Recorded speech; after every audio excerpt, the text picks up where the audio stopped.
이번 영상은 연산 증폭기 세 번째로 이 공통모드 제거비, 이 공통모드 제거비라고 하는 것은 연산 증폭기를 이제 할 때 입력 신호를 이제 공통모드 신호, 그 차동모드 신호로 나눠서 생각하고 그것을 이제 증폭을 할 때 그거의 특성을 나타낼 때 쓰는 그런 파라미터가 되겠습니다. 이런 것들이 이제 우리 차동 증폭기와 계측 증폭기 이번 시간에 할 내용하고 관련이 있기 때문에 먼저 공통모드 제거비라고 하는 것을 하고 나서 차동 증폭기, 계측 증폭기에 대해서 함께 여러분들하고 생각해 보도록 하겠습니다. 구독과 알림 설정 부탁을 하고요. 먼저 연산 증폭기의 입력 신호를 차동 모드하고 공통 모드 신호로 이제 나눠서 생각하는데, 우리 차동 모드라고 하는 차동 모드 신호를 디퍼런셜 모드 시그널이라고 하고 공통 모드 신호를 커먼 모드 시그널이라고 얘기를 해요. 어떻게 생각하는 거냐면, 이것이 이제 이 그림이 연산 증폭기잖아요.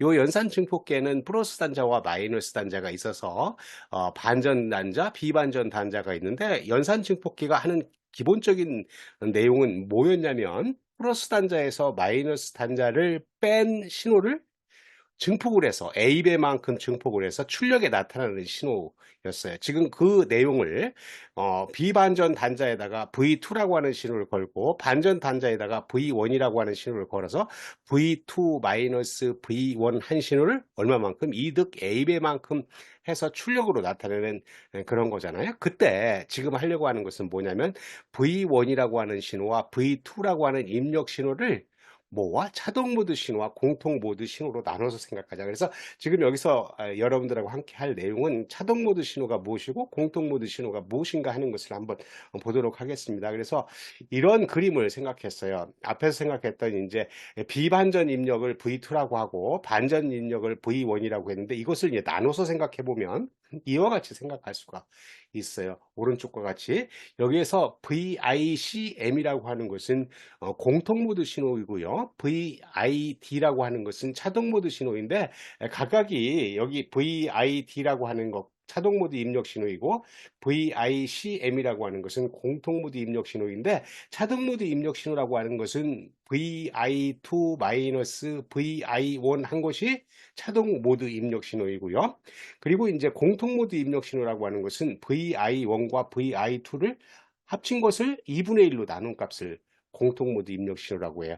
그러면 뭐 어떤 거를 얘기를 하려고 하냐면, V1과 V2에 함께 포함되어 있는 것을 공통 모드라고 얘기하고, 함께 포함되어 있는 것을 우리는 VICM이라고 그랬으니까 여기에 들어갈 수 있겠죠. 그 VICM 한 것으로부터 자동 모드 입력 신호를 2분의 1로 나눈 값을 여기서 이제 뺀 거고, 1번 단자, 1번 단자가 뭐냐면 우리는 반전 단자가 되는 거죠. 2번 단자가 이제 비반전 단자가 되는 거고, 뺀 거를 VICM-2분의 VID라고 하고, 더한 것을 VICM 플러스 2분의 VID라고 이렇게 하자. 그러면 우리 반전 단자, 2번 단자, 반전 단자, 여기 밑에 있는 단자로부터 1번 단자를 이렇게 빼게 되면 뭐가 남아요? 그렇죠. 뭐 VICM이라고 하는 것은 없어져 버리고 2분의 VID에서 마이너스 2분의 VID를 빼니까 VID만 남게 된다. 그래서 연산 증폭기의 입력 신호를 뭐 어떤 거 하고 어떤 거 공통 모드 신호하고 차동 모드 입력 신호로 나눠서 생각을 하는데, 이렇게 나눠서 생각하면 그 각각의 신호에 대한 이득이 이제 달라져요. 한번 보겠습니다. 보면 우리는 VID라고 하는 게 차동 모드 입력 신호였고, VICM이라고 하는 게 공통 모드 입력 신호였는데, 요 차동 모드 이득이라고 하는 게 AD 값이고, 요 공통 모드 이득이라고 하는 것을 ACM이라고 한다면, 우리 한번 생각해 보세요. 여기 연산 증폭기라고 하는 건 애초에 뭐였죠? 그죠? 두 개 입력 신호의 차이를 증폭한다. 그 이득은 이제 A배만큼. 그렇다고 보면 같은 것을 증폭하는 것은 이제 없어야 되겠죠. 그러면 이상적인 경우라고 한다면 출력 VO라고 하는 걸 만드는데, 차동 모드 입력 신호만 증폭을 하고, 그러니까 차동 모드 이득은 굉장히 큰 거고, 공통 모드 이득 같은 것을 이제 증폭하는 것은 이제 없어야 되는 거죠. 그래서 이상적인 경우에는 AD 값이 굉장히 큰 값이고 ACM 값은 0에 가까워야 된다. 그런데 실제적인 경우에는 이 ACM이라고 하는 것이 이제 연산 증폭기를 만들 때 그거의 불완전성으로 인해서 ACM이라고 하는 값이 같게 된다. 그러니까 ACM이 크면 클수록 더 나쁜 연산 증폭기가 되겠죠. 그래서 그것을 우리는 어떤 파라미터로 나타내냐면 이와 같은 파라미터로 나타내요. 커먼 모드 리젝션 레시오. 커먼 모드 공통 모드를 리젝션 하니까 거절하는 레시오잖아요. 그걸 우리는 CMRR이라고 하고 공통 모드 제거비, 공통 모드 제거비라고 한다. 그러면 공통 모드를 이제 거절하는 거니까 이 ACM이라고 하는 값은 이제 작아야 되고 AD 값은 이제 커야 되니까 그 값을 CMRR이라고 하고 20 로그 ACM분의 AD 값으로 쓴다. 그러면 이상적인 경우에는 뭐가 되겠어요? 여기가 이제 0이라고 하는 값을 갖고 있는, 그래서 CMRR 값이 굉장히 큰, 그러니까 CMRR 값이 크면 클수록 더 성능이 우수한 그런 연산 증폭기라고 하는 것을 나타내고 있다 하는 거예요.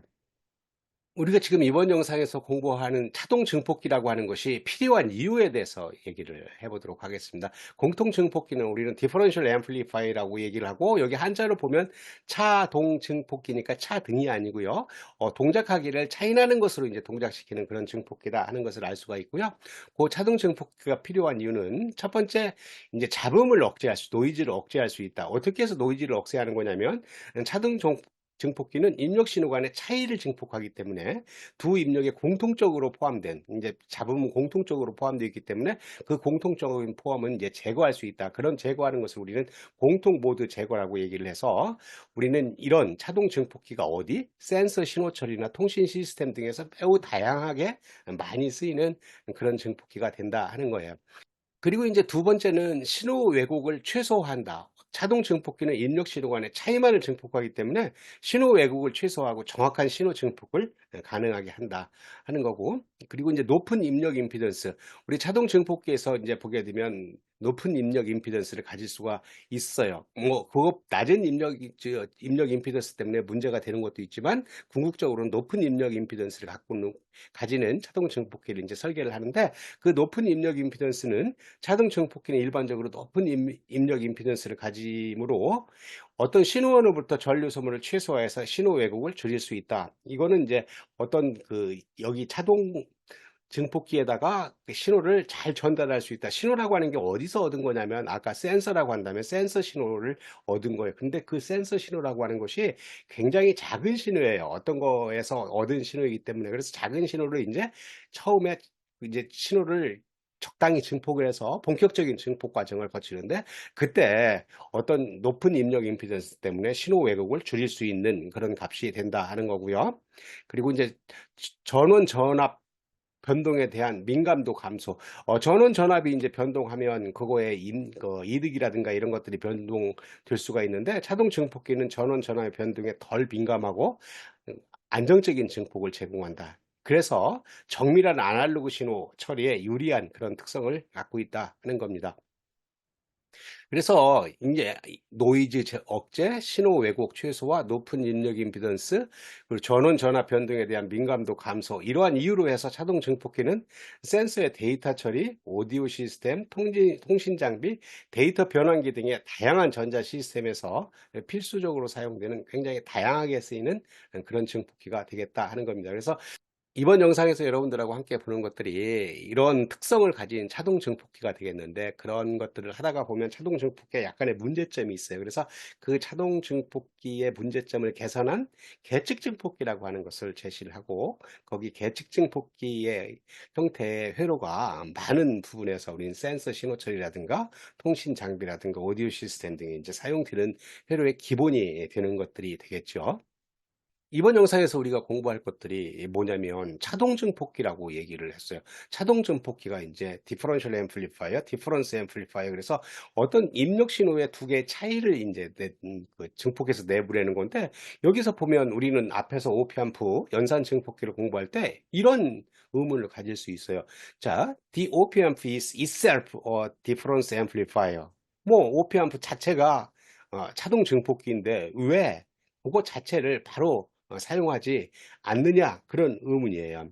그거는 우리는 앞에서 생각을 할 때 연산 증폭기가 개인이 커서, 우리 그때 뭐라고 얘기를 했냐면, 연산 증폭기는 부기관을 가지고 이제 사용해야 된다 하는 것들을 앞 영상에서 한번 한 적이 있어요. 뭐 답은 the answer is that 해서, 답은 뭐 때문에 그런 거냐면 very high gain, 뭐 이상적인 것은 무한대인 연산 증폭기의 무한대가 그거 자체를 바로 사용할 수 없게 만드는, 불가능하게 만드는 그런 것들이다. 그러니까 결과적으로 뭐 때문에 개인이 이득이 너무 크다 그거예요. 그런 이득이 큰 것을 우리는 어떻게 해서 이제 이득을 줄일 수 있었냐면, 우리 반전증폭기, 비반전증폭기를 공부를 했듯이 어떻게 부기환을 걸어서 이제 하는 거잖아요. 부기환을 걸면 될 수 있다 하는 거였어요. 그래서 뭐를 이제 해야 되냐면 we have to devise, 그러니까 우리는 설계를 하기를 적당한 피드백 네트워크, 부기환을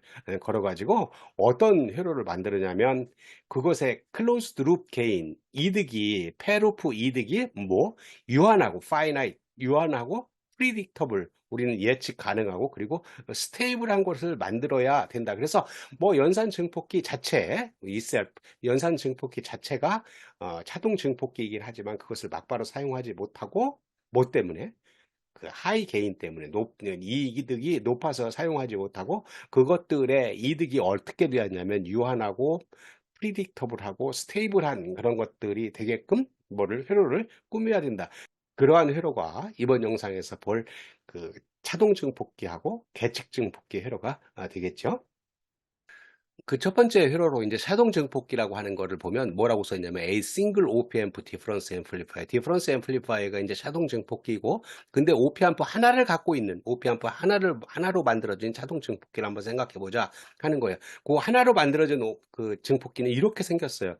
이 증폭기를 한번 가만히 들여다보고 있으면 입력이 두 개잖아요. VI1이라고 하는 것과 VI2라고 하는 입력이 있는데, VI1이라고 하는 입력이 이렇게 들어간 데를 보면 어디로 들어갔냐면 마이너스 단자, 즉 반전 단자로 이렇게 들어갔고, VI2라고 하는 것은 이렇게 들어가는 걸 보면 플러스 단자, 비반전 단자로 들어가 있어요. 그러면 얘를 나눠서 생각해 보면 VI1으로 들어간 것을 앞 영상에서 여러분들하고 공부했던 걸로 생각을 하면 반전 단자로 들어갔기 때문에 이거는 반전 증폭기 R1, R2를 갖고 있는 반전 증폭기의 형태가 되는 거고, 여기 VI2로 들어가 있는 것을 이렇게 들여다보면 여기 플러스 단자로 들어갔기 때문에 그것들이 얘가 이제 비반전 증폭기로 생각을 할 수가 있어요. 그러면 우리는 어떤 출력이 나타나기는 입력이 여러 개 있다고 한다면 뭐 우리 중첩의 원리에서 할 수 있는 거잖아요. 그러면 지금 같은 두 개의 입력을 생각을 한다고 한다면 중첩의 원리를 생각하면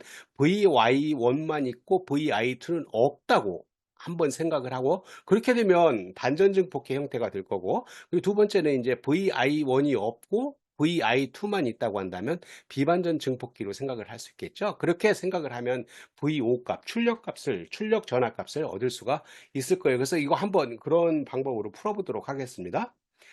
먼저 이제 VI2가 0인 경우, VI2가 0인 경우라고 하는 것은 비반전 증폭기에 들어가는 입력 단자를 0으로 만들었죠. 그러니까 여기가 이제 여기 VI2가 0이니까 여기가 그라운드가 돼서 R3, R4 이렇게 되어 있어요. 그리고 나서는 입력 단자에 VI1만 들어갔기 때문에 VI1A에서 만들어진 출력을 VO1이라고 얘기를 했어요. 그러면 얘는 뭐가 되는 거예요? 이렇게 들어와서 하니까 뭐 반전 증폭기 형태가 되겠네요. 그러니까 우리 앞에서 생각했던 반전 증폭기 형태를 보면 VO1이라고 하는 것은 마이너스 R1분의 R2 VI1이라고 이렇게 생각할 수가 있는 거죠.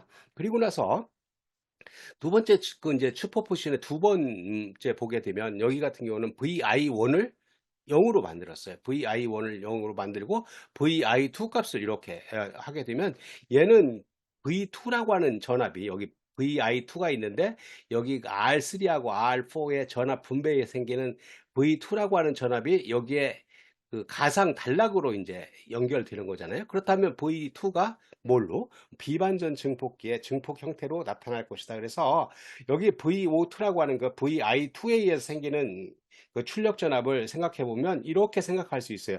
VO2라고 하는 것은 1 플러스 R1분의 1 플러스 R1분의 R2하고, 지금 V2는 여기 전압이에요. 그죠? R3하고 R4의 전압 분배에 생기는 V2. 그래서 그거의 그 가상 단락에 의해서 이렇게 전달되는 값이기 때문에 이렇게 쓸 수 있고, 그러면 요 V2라고 하는 전압만 이제 다르게 표현하면 되겠죠. 그죠? V2라고 하는 값은 뭐예요?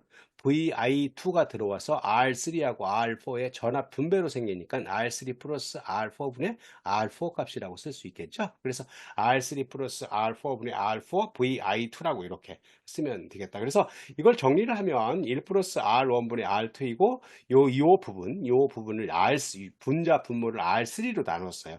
여기 1값으로 만들기 위해서. 그러면 1 플러스 R3분의 R4, R3분의 R4에서 VI2라고 하는 값이 될 거고, 그러면 여기 출력전압 V5라고 하는 값은 V51하고 V52를 합친 값이니까 지금 오른쪽에서 구한 V51과 V52를 합치면 먼저 V52를 여기다가 이렇게 썼어요. 1 플러스 R1분의 R2하고 여기 이대로 갖다가 썼고, 이제 V51 값을 쓰면 마이너스 R1분의 R2 VI2라고 하는 값을 이렇게 구할 수가 있어요. 이때 이제 조건을 주기를 저항비가 R1분의 R2하고 R3분의 R4가 서로 같게 이제 저항비를 조정한다.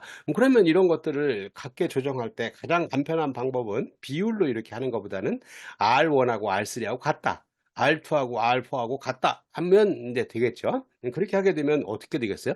R1분의 R2하고 R3분의 R4가 같으니까 1 플러스 R1분의 R2하고 여기 두 번째 항에 분모를 보면 1 플러스 R3분의 R4니까 요 두 개가 이렇게 없어지겠죠. 그죠? 요거 이제 제거가 된다. 그럼 위에 분자만 남으니까 R3분의 R4인데 R3분의 R4는 R1분의 R2 값이죠. 그래서 R1분의 R2 VI2 여기도 R1 요 두 번째 항 요거는 R1분의 R2 VI1이니까 여기 첫 번째 요 항하고 두 번째 항을 이제 정리를 하면 이렇게 생긴 경우를 이제 정리를 해보면 V5라고 하는 값은 R1분의 R2, VI2분의 VI1 이렇게 하는데 지금 여기 우리가 제시한 이런 회로에서 이게 자동 증폭기라 그러는데 이 자동 증폭기가 하는 일이 VI2 빼기 VI1 한 곳을 이제 증폭을 해서 출력 전압으로 나타낸 거니까 그 증폭한 값이 얼마냐면 R1분의 R2 값이라고 하는 값이니까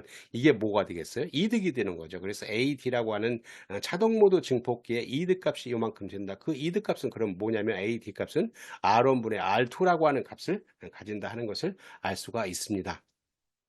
그러면 이런 자동 증폭기의 입력 저항을 이제 한번 생각을 해보면 입력 저항이라고 하는 것이 그 입력 신호 VI1, VI2에서 이렇게 들여다본 신호니까 요 두 개의 입력 신호의 차이를 뭘로? 전류로 나눠야 되는 값이에요. 그러니까 여기에 흐르는 전류 값을 이렇게 계산을 해야 되는 거죠. 그래서 어떻게 생각을 할 거냐면 여기에 이제 그 VI2 마이너스 VI1이 VID라고 하는 값이니까 자동 모드이기 때문에 그래서 요 값을 VID에서 여기 전화번호를 이렇게 표시를 했어요. 그리고 나서 플러스 쪽에서 마이너스 쪽으로 그러니까 이렇게 전류가 흐르는 거죠. 반시계 방향으로 전류가 흐르는 것을 가지고 뭘 키리오프의 볼테이지로를 적용할 것이다. 근데 이때 가상 단락이기 때문에 V2하고 V1은 같으니까 여기는 전압 강화가 일어나지 않겠죠. 그래서 여기에 키리오프의 볼테이지로를 적용하게 되면 VI2 마이너스 VI1은 IIR3 여기 지금 가고 있는 거죠. 여기 IIR3 하고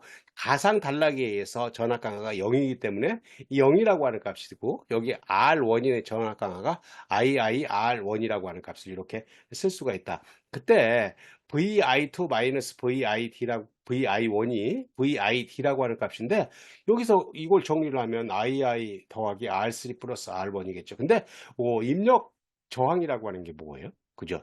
전압을 전류로 나눈 값이니까 이와 같이 VID 값을 II로 나누면 뭐가?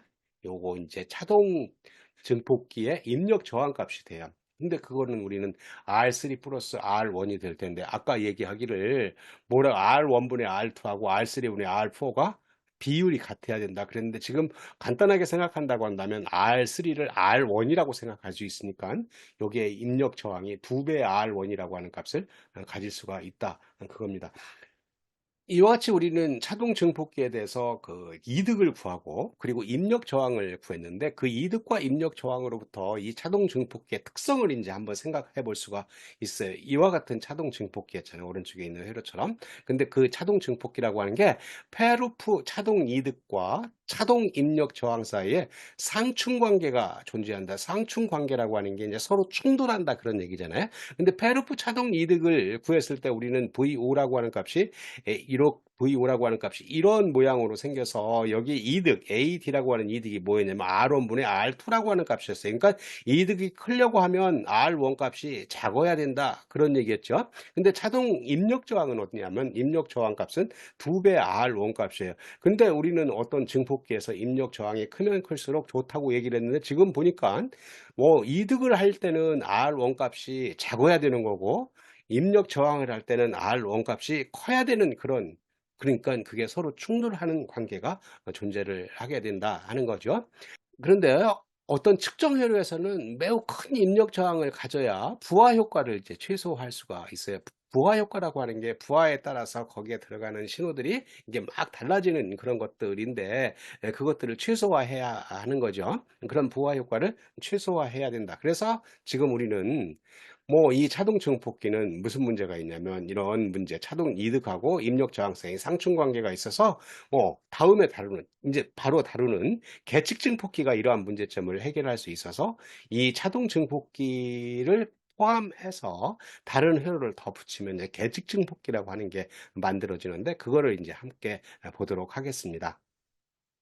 대측 증폭기라고 하는 것은 인스트루멘테이션 앰플리파이어라고 얘기를 하고 지금 이와 같은 회로로 되어 있어요.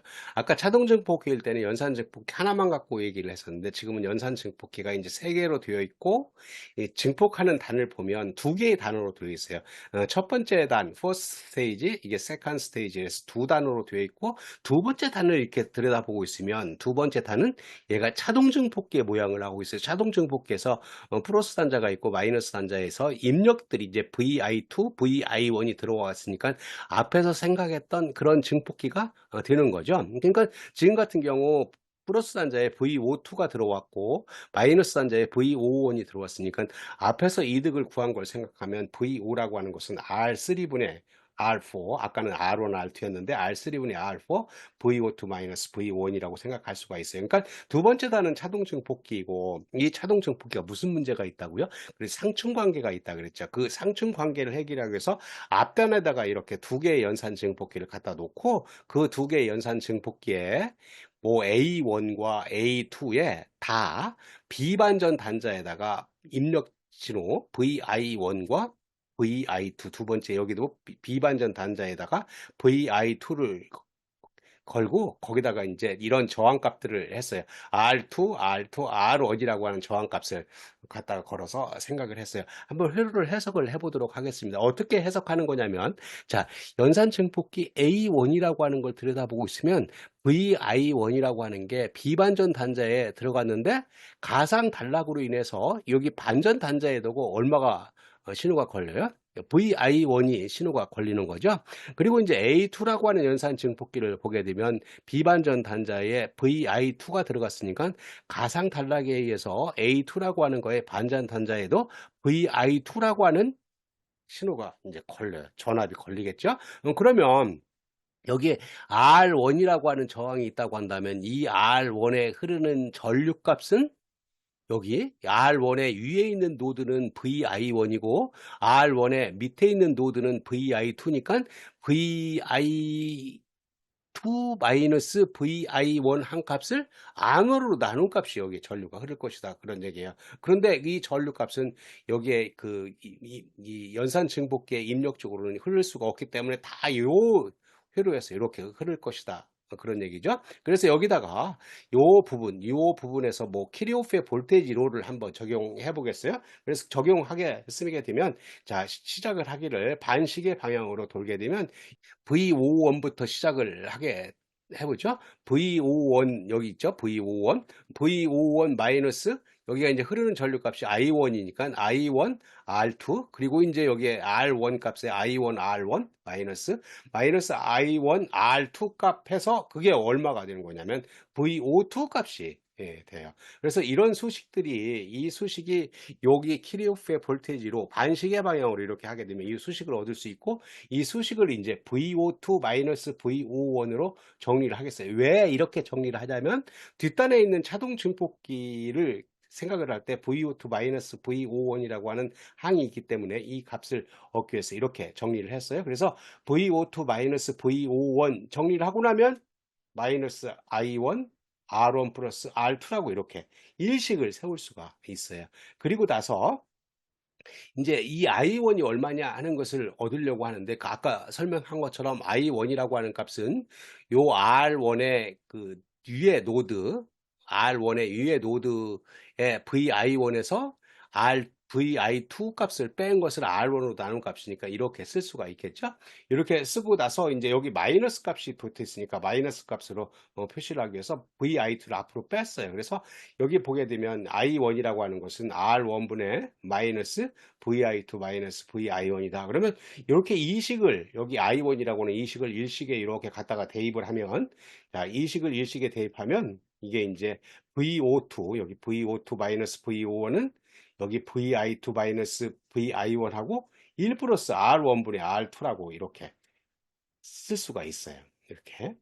이와 같이 구한 VO2-VO1이 여기 VO2-VO1이 어디로 들어가냐면 차동 증폭기로 들어가기 때문에 거기다가 이제 하면 출력을 얻을 수가 있겠죠. 그래서 이렇게 생긴 차동 증폭기의 출력을 써보면 VO라고 하는 게 이제 여기 보여 R3분의 R4 하고 VO2-VO1 그러니까 VO2-VO1을 갖다가 대입을 하고 나머지 거를 갖다가 정리를 하게 되면 이와 같이 쓸 수가 있어요. VO는 VI2 마이너스 VI1 하고 1 플러스 R1분의 R2 곱하기 R3분의 R4다. 근데 우리는 이렇게 생긴 이 계측 증폭기가 하는 일은 어떤 일을 하는 거냐면 입력 신호의 차이를 증폭을 해서 출력으로 나타내는 거예요. 그러니까 지금 입력 신호는 뭐가 입력 신호냐면 VI1과 VI2라고 하는 것이 입력 신호이기 때문에 이 입력 신호의 차이를 증폭을 해서 이제 출력으로 나타내니까 지금 같은 경우 보세요. 한번 보세요. VO를 VI2-VI1으로 이렇게 나누게 되면 뭐가 되는 값이에요? 그렇죠. 전압 이득이라고 하는 값이 돼요. 근데 그 전압 이득이 1 플러스 R1분의 R2 그리고 R3분의 R4 이런 저항값들에 의해서 조절할 수가 있다. 지금 R1, R2, R3, R4가 뭐냐면 R1, R2, R3, R4 이런 값들이 되어 있기 때문에 이런 것들로 쓸 수가 있다. 이때 우리는 이 전압 이득을 조정을 한다면 여기서 이제 여러 개의 그 저항값들이 있지만 R1이라고 하는 값을 조정해서 이득을 조절할 수 있다. 이 R1이라고 하는 값을 작게 만들면 이득이 커지는 거고 R1이라고 하는 크면 이제 이득이 작아지는 값이니까 어떤 센서에서도 이득을 크게 할 수도 있고 작게 할 수도 있고 이득이 무조건 크다고 좋은 건 아니에요. 그래서 거기에서 요구하는 만큼의 이득을 뭐를 가지고 R1이라고 하는 저항을 가지고 조절을 할 수 있다 하는 겁니다. 그러면 우리는 당연히 이런 생각을 한번 할 수 있겠죠? 그 앞에 생각했던 차동 증폭기라고 하는 것이 이득하고 입력 저항 사이에 상충 관계가 있어서 이제 다른 거를 생각했는데 지금 계측 증폭기라고 하는 거에 전압 이득은 앞에서 구했는데 그러면 그런 상충 관계가 없냐 하는 것을 한번 볼 수가 있겠는데 한번 보도록 하죠. 그래서 이 계측 증폭기의 입력 저항을 이렇게 한번 생각을 했어요. 입력 저항이라고 하는 게 일이 들여다본 저항 값인데 입력 저항이라고 하는 것이 입력 전압 지금 VI1과 VI2가 입력 전압이에요. 입력 전압을 뭘로 나눈 값이냐면 거기에 흐르는 전류 값으로 나눈 값이에요. 근데 지금 보면 여기 연산적 폭기가 있고 이렇게 비반전 단자에 뭐 막바로 들어가 있기 때문에 얘는 전류가 흐를 수가 없다 그거예요. 여기도 전류가 흐를 수 VI2도 마찬가지로 그래서 어떤 전류가 흐르지 못하는 0 값이기 때문에 무한대의 이런 입력 저항 값을 갖고 있다. 그래서 입력 저항 값이 무한대라고 하는 것을 알 수가 있어요. 그렇다 그러면 이 계측 증폭기는 앞에서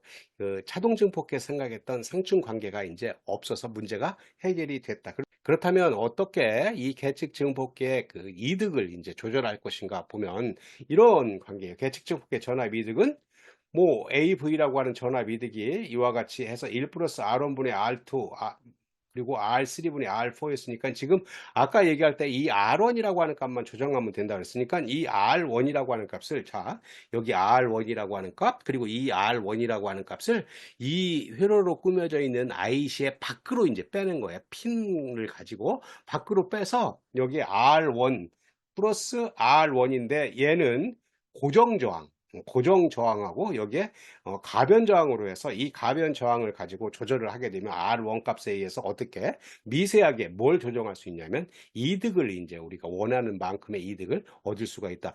어떤 센서라든가 이런 거에서 이득이 무조건 큰 게 좋은 게 아니고 적당한 이득을 얻어야 돼요. 센서 신호에 의해서. 그리고 우리가 원하는 출력 신호의 관계에 의해서 적당한 이득을 얻어야 되는데 그런 이득을 얻을 때 R온 값을 이와 같이 조정을 하면 이득을 얻을 수 있다 하는 거가 되겠죠. 그러면 이와 같은 계측 폭기의 주요 특성을 보게 되면 높은 공통 모드 제거비를 가져서 계측 폭기는 공통 모드 신호를 효과적으로 제거하고 그게 이제 잡음 같은 걸 제거하고 자동 신호만 증폭하기 때문에 그런 데서 이제 센서의 회로로 사용할 수 있다 하는 거고요. 높은 입력 임피던스를 갖고 있어서 입력 임피던스가 높기 때문에 신호에 대한 부하 효과를 최소화할 수 있어서 정확도가 높아진다. 그리고 낮은 출력 임피던스. 그래서 낮은 출력 임피던스를 통해서 다음 단에다가 이제 회로의 신호를 효율적으로 전달할 수 있는 그런 특성을 갖고 있고요. 그리고 정확한 이득 설정, 앞에서 본 것처럼 R1이라고 하는 값을 이렇게 가변 저항으로 하게 되면 이득 설정을 할 수 있어서 계측기의 이득은 일반적으로 일부 저항에 설정되기 때문에 매우 정밀하게 조정할 수 있다. 그리고 이제 온도 안정성, 온도에 따라서 이게 이제 이득 값들 이런 것들 반도체이기 때문에 굉장히 민감하게 되게 되는데 계측 증폭기는 온도 변화에 따른 성능 변화를 최소화할 수 있게 설계할 수 있다. 이제 그런 것들이고 이는 장기적이고 정밀한 측정이 필요한 경우에 중요한 역할을 할 수 있다 하는 거죠. 그리고 이제 저잡음 특성. 뭐 앞에서 생각했던 거하고 거의 똑같은 그런 성질이 되겠네요. 매우 낮은 수준의 잡음 특성을 가지고 미세한 신호를 증폭하는 데 중요한 요소가 된다. 그래서 이러한 특성들 덕분에 계측증 폭기는 방금 전에 봤던 계측증 폭기는 매우 정확한 신호 측정이 요구되는 의료기기, 측정 장비, 데이터 수집 시스템 등의 다양한 분야에서 중요한 역할을 한다. 그래서 앞에서 봤던 그런 회로가 이제 기본이 되기 때문에 그 회로를 잘 이해하는 것은 이런 뭐 좀 더 복잡한 회로의 구성을 이제 회로를 해석하거나 그런 것들을 볼 때 많은 도움이 되리라고 생각을 합니다. 여기까지 하기로 하고요. 이번 영상에서는 우리는 그 차동증 폭기 그리고 계측증 폭기 이런 것들을 회로를 한번 해석을 하고 그런 것들의 특성을 찾아봤습니다. 자, 마치기로 하겠습니다. 여러분들이 그 구독과 알림 설정을 하게 되면 다음 영상도 용이하게 받아볼 수가 있습니다. 감사합니다.